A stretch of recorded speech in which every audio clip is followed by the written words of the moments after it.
Hi, everyone, and welcome to our last panel discussion of the day, Design for Innovation. So this is the last panel between you and a glass of wine.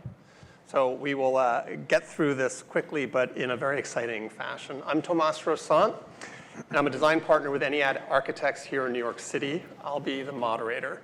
I think what you've heard a lot about to date is about what the Cove is already. I think this panel concerns itself with what the Cove has yet to become, because there's a lot of substantive design work still ahead for this team to realize the project. And so we're going to talk about what comes next. But first, let's define design a little bit more broadly. I see design as doing something deliberately to produce a deliberate outcome. That means if you're a commercial banker, or an electrical engineer, you are a designer. And in terms of what the Cove has to do is not just produce a laboratory, put a private investigator in there with some graduate students, and innovation happens. The promise of the Cove is to accelerate that and to guarantee that innovation is augmented. I see three modes of design that are required to make the Cove or any knowledge community and research community successful. Those three attributes are architecture, technology, and networking. And today, this is what links our panel together. I know, Peter, you are a designer, but I actually think you two are also designers in what you do, is we will have an architect, a technologist, and Aaron, forgive me, but I'm going to call you just a networker or a convener.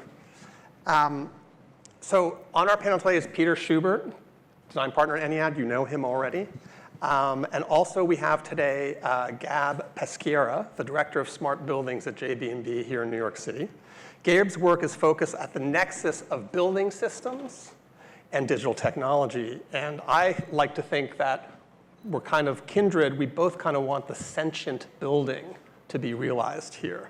That's a building that thinks and anticipates all of our needs. Our networker is Aaron Price, formerly the CEO of Propelify, and now the president and CEO of Tech United New Jersey. The Cove will not be successful if we don't plug in to the community that you represent. And Aaron has tremendous experience knowing how to accelerate innovation by strengthening the bonds of the research communities here in New Jersey and elsewhere. So let's try to link these three people together, but I'm going to start with you, Peter. A lot of design work is still ahead of us, and I want to bring back the term positively of social engineering. I know you as a designer have more tricks up your sleeves as this Cove gets designed to not just make a place for research and innovation to happen, but actually to supercharge it. So as you think about what's coming next at the Cove, Peter, what are the tricks that you have in your toolkit to make sure that if I come as a researcher here, I'm going to be bigger than I ever have been? Well, I think we all profoundly believe on sharing ideas and blurring, perhaps, the responsibilities, the workday environment, the living environment, so that you're really aware of each other. I'm a humanist. I believe people are inspired by each other. They really want to be around each other, and I think that they learn from each other most profoundly. So I think really blurring those moments between live, work, play is what it's really about. But I think, how do you do it, to your point? I think it's twofold. I think architecture is part of it.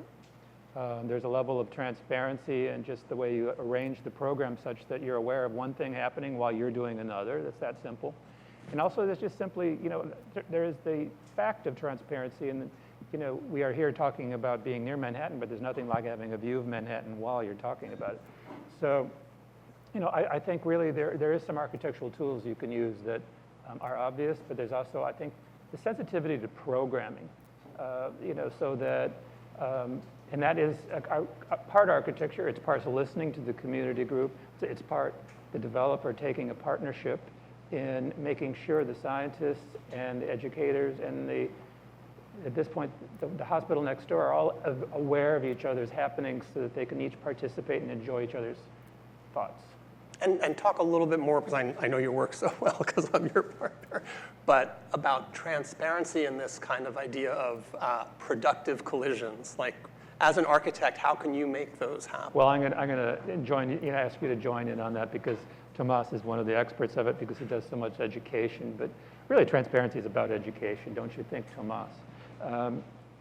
Because I think, when starting at K through 12, and we've actually brought that into it, and interestingly enough, Tomas and I are both into K-12 internationally, and what K-12 is now enjoying is really what's been always part of the pedagogy of larger and senior institutions where they really want to bring collaboration into the process, particularly in the med schools, particularly in the science schools.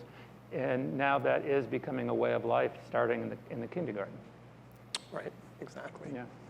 Gab, I'm going to turn to you. I believe in the halo effect about innovation and creativity. I worked for a while doing buildings for Apple. They're a very innovative company. There's something about being in a building that is itself innovative, right? That spurs me on to be more innovative and creative. And I think the Cove really has to deploy the highest level of building technology to make me up my game. Just knowing that we're in a net zero environment and there's a thermal exchange with the sewer of Jersey City makes me, as a researcher, want to be like, I'm in a cool place. I'm going to step up. What are your thoughts about the type of building technology that this project really can be the first to deliver? So first of all, I think the fact that we're even talking about sewer heat recovery, which is something that I was pushing the Department of the DEP, Department of Environmental Protection, on like 2.5 years ago to let us tap into sewers, divert the sewer water in, believe it or not, and extract heat from it. The fact that that's even on the table here is awesome. I think a lot of innovators might not even be aware of some of that sort of sustainability-oriented work. I think, prior to being a consultant, I worked in startups, and thinking about what Peter was saying, we always talk about those chance encounters, but you can certainly engineer those chance encounters, right? And just, being in a startup, having people working on sometimes completely unrelated things, right? It doesn't just have to be life science. Of course, there's probably more sort of common ground there. And being in a space where it's kind of like, oh, I see that something's going on. I can go over here. I can talk to someone. That had a huge impact on me developing kind of like the real estate tech world, mostly in Brooklyn and Manhattan, but potentially here too in New Jersey. In terms of designing for innovation, I think obviously there's the back of house that we deal with a lot, which a lot of it has to do with it's got to be running. We've got to be looking at the data to make sure it's running, and there's a lot there in terms of fault detection analytics and just the infrastructure, right? What we're doing behind the scenes to be more efficient. But on the indoor environment side, which this came up in the wellness panel, where a lot of people were like, okay, we got the phone and now we're set, right? Like you just boom, boom, boom, change the set point, and everybody's happy. And I think that's actually where there's a huge opportunity to educate people, because there's a difference between sort of real innovation and superficial innovation, where superficial innovation doesn't really solve a real problem, and it looks nice, and maybe that creates some awe and some inspiration, that's good, but it doesn't solve like a real problem. What are the real problems in buildings? We're worried about health, and that includes I'm too hot or I'm too cold. And I'm too hot or too cold is really individual, right? Like we're all different, we all have different requirements, but we're in these big, beautiful spaces. How do we meld those two? So that goes back to infrastructure. How do you make localized situations that then, in a non-privacy invasive way too, because I don't think most users that we've talked to and sort of done research with want to share that kind of information about themselves quite yet to anticipate their needs, but at least give them some interface to the building infrastructure to allow them have the temperature they want, but also just change their expectations. So in terms of sustainability, being more comfortable walking into a space and not being freezing cold, right? Just changing the expectations about that is really hard and really important for innovation for sustainability. And also lights, right? Like doesn't have to have every light on all the time. That goes to technology, but also to expectations for the end user, not just serving them, but pushing back. And talking about the halo effect and what you're talking about, my hopes for the Cove is that it become a didactic building, right? It kind of teaches me. I might be a researcher in it, but it's going to explain all those things. How stuff works. Right, how stuff works. Why that wetland that was restored is important to the ecosystem. Right. Or why maybe I should have a more temperate environment in my office and have a sweater. All those types of things really have to be built into this type of knowledge community. I think of myself as a more sort of basic engineer or less fancy, less sophisticated than some of the folks who are going to be working in this space.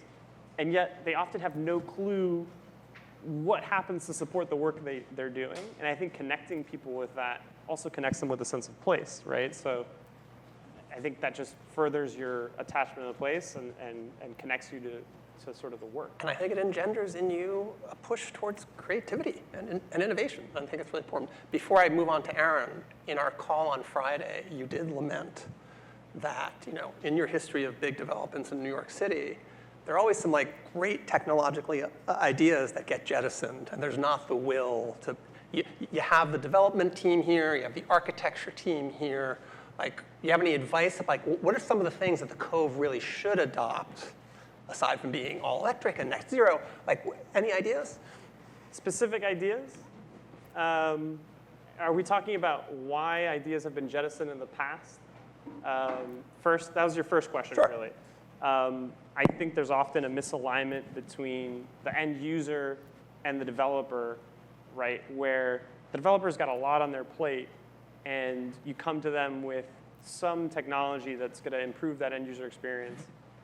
If they don't really fully see it, and it's new, right? And that's scary.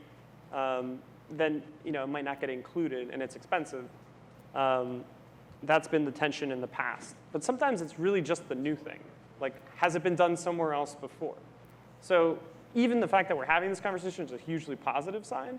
But it's like saying, listen, this hasn't been done before, but we're going to go after it. I think some of the things I'm seeing specifically to your second question, going through the technical challenges right now of allowing a facade to open up fully for a commercial office building in Manhattan, right? Really simple. That goes back to, that was the original form of ventilation, but really complicated, right, to control in coordination with a mechanical system. I think that's really cool. I think a lot of people are looking at that as a next step. As was discussed before, personalization, right? Can we give you some degree of control on light, on temperature, on ventilation in your space, right? That's a huge issue for people. And then lastly, it sounds a little bit more gimmicky, but I think more on the convenience side, I think pretty basic in terms of streamlining access. But the newer one, I think, is allowing people to receive packages or lunch or whatever robotically in buildings. Hotels have been doing it for a bit. One of our clients, NYU, has been doing for a bit with the tug robots. I think you're going to see that more. And it's not gimmicky. It's not superficial. It's this just saved me 15 minutes in a day where I don't have 15 minutes to spare to run and grab something. So Peter, Chris, open those windows, let the drone in. I'll give you my lunch order. Aaron, I'll tell you a story before I ask you a question, which is I lost a big project at Rockefeller University, and while I was hanging out trying to get it, some Nobel laureate said to me, Tomas, the cure to cancer exists. It's just that this researcher and this researcher haven't had a cup of coffee together.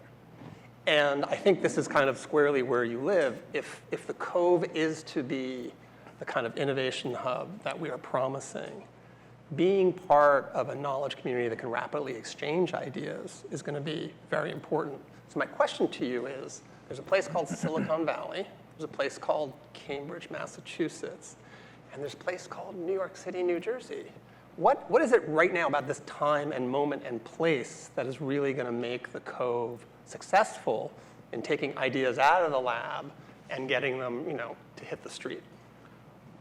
Well, first I would say there's a place called New York City, and there's those of us on this side of the river who say, hey, by the way, there's also New Jersey. I live in New Jersey. So Yeah, I think that's sort of part of the hurdle that we face. We tend to get bucketed in with the New York City statistics, but we only get 1% of the world's venture capital ends up on this side of the river.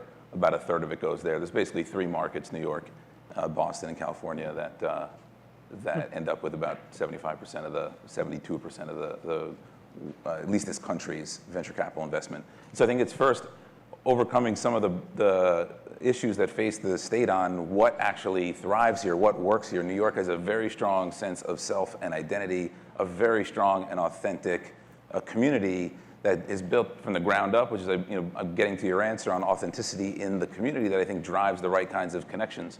But I think New Jersey still has a way to go in defining what it is and what we're known for. So with Tech United, we've leaned into areas of strength. We found partners to create some of those opportunities, teaming up with PSEG and Robert Wood Johnson and Verizon. Those are each 3 different vertical areas of focus that we think New Jersey can thrive.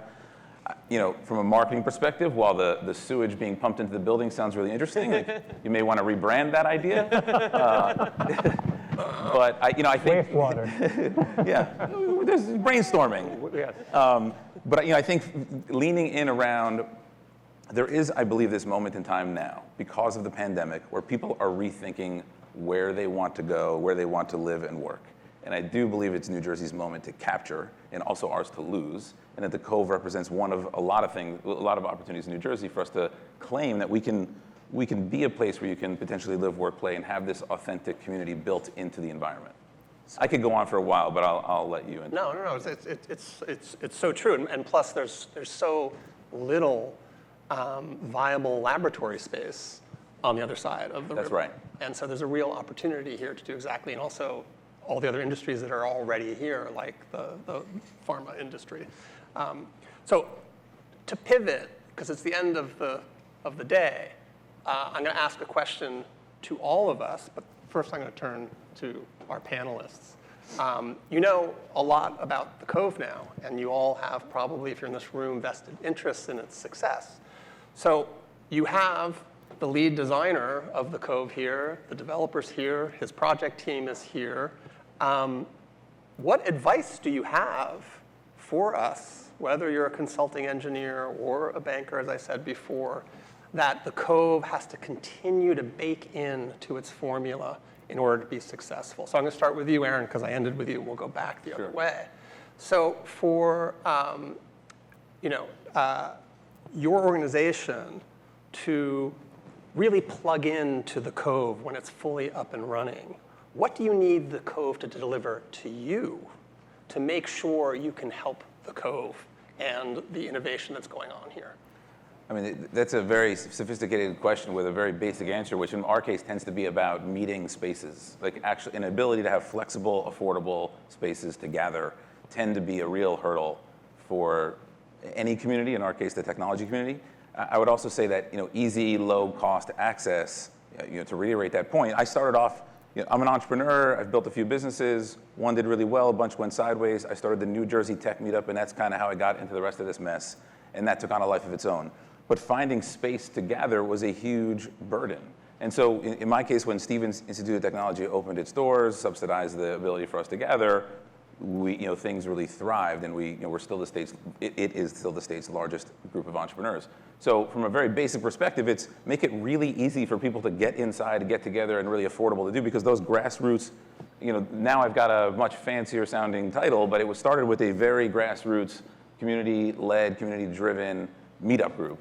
And I think if those kinds of experiences can thrive in the Cove, it's a recipe for success that tends to travel upward. That's great. And that those events be available Access, to everyone. yeah, exactly. Because same here, like as an entrepreneur, I took advantage of meetups, right? That are being hosted by NYU, or somebody had space, and you would go and you talk to people, and that's how things started going, right? And I think not just for the researchers in the buildings, but for the broader group, I think that makes a ton of sense. So, Gab, you don't have JB&B does not have the engineering contract for the Cove, but there's the architect right there. Like, We don't have the engineering contract? What do you think? What do you hope Peter and the design team will deliver in terms of building technology? What are some of the ideas that are now available but aspirational that you think the design team should really incorporate into the project? Well, I'm going to throw it back at Aaron again, because I thought, what we've learned today is listening's a big part of it. And I think he said it simply. It's the practical and the aspirational. And really, negotiating that is really about freedom of choice, but it's also having the inspiration around you to actually want to make some choices that you believe will make the world a better place, particularly in an innovation community. So, I think it's been a great day, and I think, my takeaway is that it's really been about listening. I think we've come out with the idea that this is really about the community. It's about Jersey. I think it's about New Jersey. It's about a gateway to New Jersey, and it's also, I think, a genuine reach across the Hudson to make the community stronger. Somebody was asking earlier, and we were talking about, New Jersey is an amazing sort of new, I think, next generation for New York, just because look at the views, but also where else are you going to be on a river, on a park, with these views? I mean, you get the park at Central Park, you get the river along the Hudsons, but where do you get it both?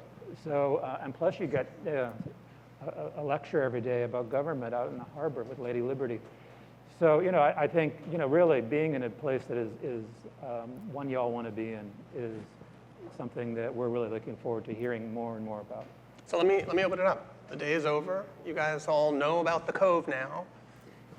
It doesn't have to be a question that you ask, but just I'll take one if anybody has one about something that, from your position, from your opinion, just needs to be added to the ingredients to spur innovation. Anyone?